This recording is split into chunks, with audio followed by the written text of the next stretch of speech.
Assalamualaikum warahmatullahi wabarakatuh. Alhamdulillahirabbil alamin wa bihi nasta'in wa ala umuruddin yawaddin wassalatu wassalamu ala asyrafil anbiya'i wal mursalin sayyidina wa maulana Muhammadin wa ala alihi wa sahbihi ajmain. Amma ba'du. Perkenalkan, nama saya Hasyim Asy'ari, NIM 932 120 418.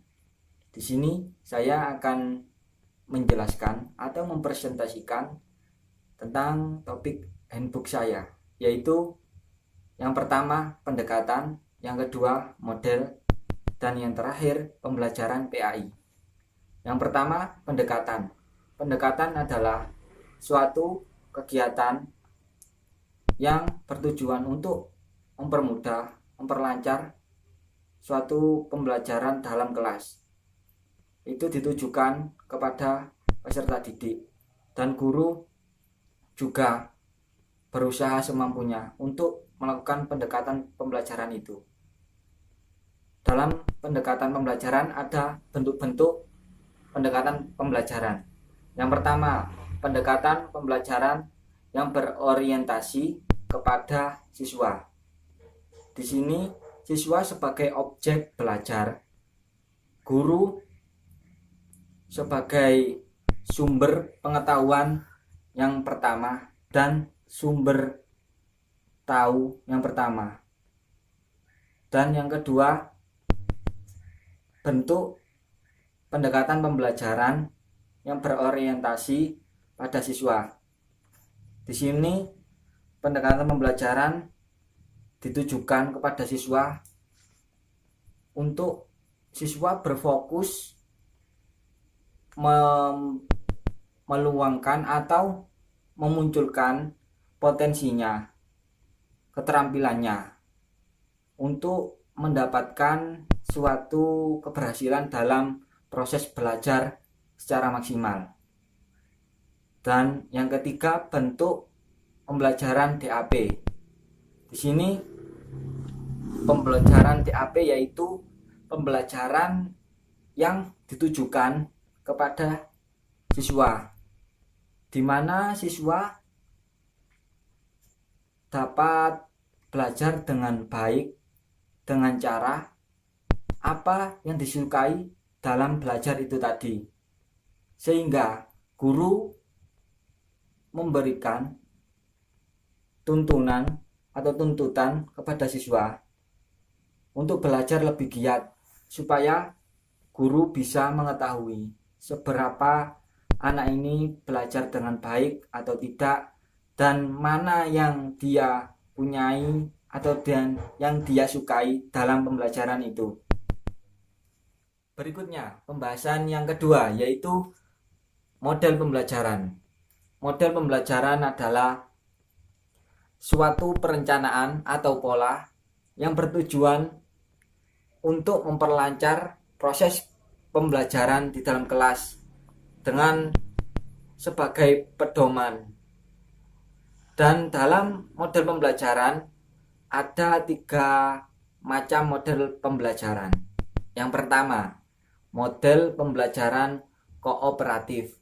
Model pembelajaran ini yaitu gaya pembelajaran yang lebih menekankan kepada siswa membangun diri sendiri pengetahuannya dan pemahaman mereka lewat interaksi aktif siswa dalam proses belajar mengajar yang dilakukan di dalam kelas. Yang kedua, proses atau model belajar dalam masalah.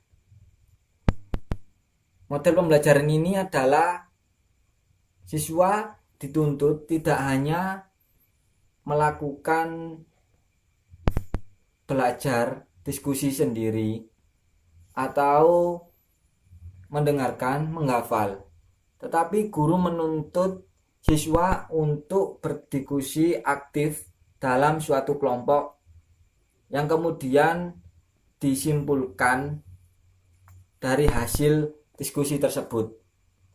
Dan yang ketiga, pembelajaran dalam kontekstual. Pembelajaran kontekstual ini adalah pembelajaran yang di dalamnya guru menjelaskan materi yang berketerkaitan ada pada kehidupan sehari-hari. Jadi dalam kehidupan sehari-hari siswa itu mengerjakan suatu kegiatan atau aktivitasnya yang kemudian ada terkaitannya dengan materi pada yang dipelajari oleh siswa. Yang berikutnya yaitu pembahasan materi pembelajaran PAI. Pembelajaran PAI adalah suatu pembelajaran yang bertujuan fokus pada pendidikan agama Islam, yakni pada sekolah, madrasah, atau tingkat diniyah yang ada pada pesantren. Dan pembelajaran PAI ini ada macam-macam komponennya. Yang pertama, kegiatan pembelajaran pendahuluan. Kegiatan pembelajaran pendahuluan ini bertujuan agar dapat berjalan dengan baik dan peserta didik dapat termotivasi dalam belajar. Maka diperlukan beberapa hal yang harus dilakukan untuk mempersiapkan pembelajaran pendahuluan. Yang pertama, memastikan kelas tertata dengan rapi. Yang kedua, mengatur posisi peserta didik. Yang ketiga, memberikan apresiasi dan motivasi kepada peserta didik dengan menyampaikan tujuan yang akan dicapai dalam pembelajaran tersebut.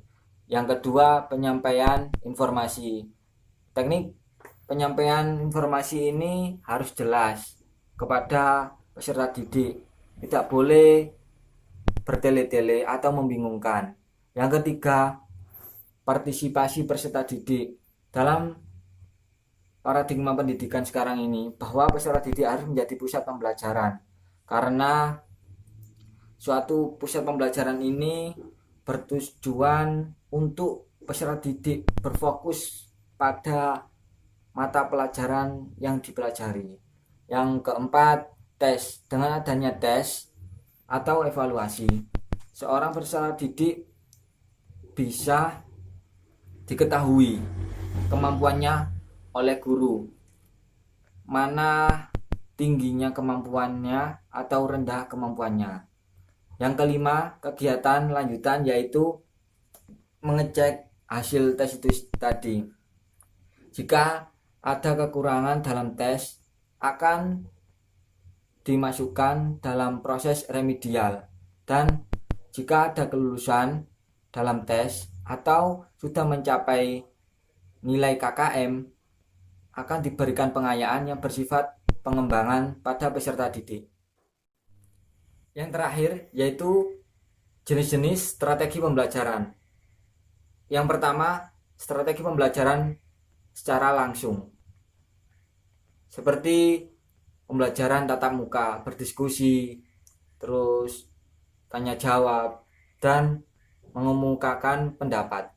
Yang kedua, strategi pembelajaran tidak langsung, seperti saat ini, daring, dengan cara via WhatsApp, Google Classroom, dan psikologi.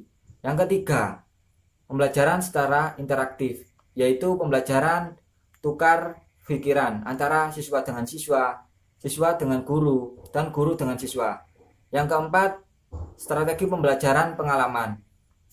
Strategi pembelajaran ini adalah strategi yang menjelaskan jalan tempuh pendidiknya guru saat belajar dalam proses pembelajaran yang dulu, seberapa berat atau seberapa jauh perjuangan guru tersebut, dan itu sebagai motivasi pada peserta didik.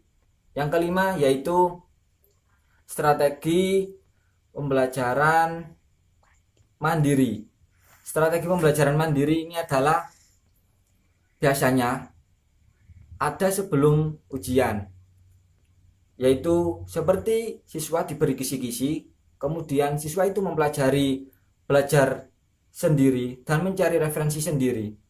Itu yang dinamakan pembelajaran mandiri. Tidak guru menjelaskan, tetapi guru memberikan tugas pengarahan untuk mencari materi atau referensinya itu sendiri. Alhamdulillah, ini tadi penjelasan dari handbook saya. Ada sedikit kurangnya atau salah kata yang saya ucap, saya minta maaf yang sebesar-besarnya. Saya akhiri, wabillahi taufik wal hidayah waridho wal inayah. Assalamualaikum warahmatullahi wabarakatuh.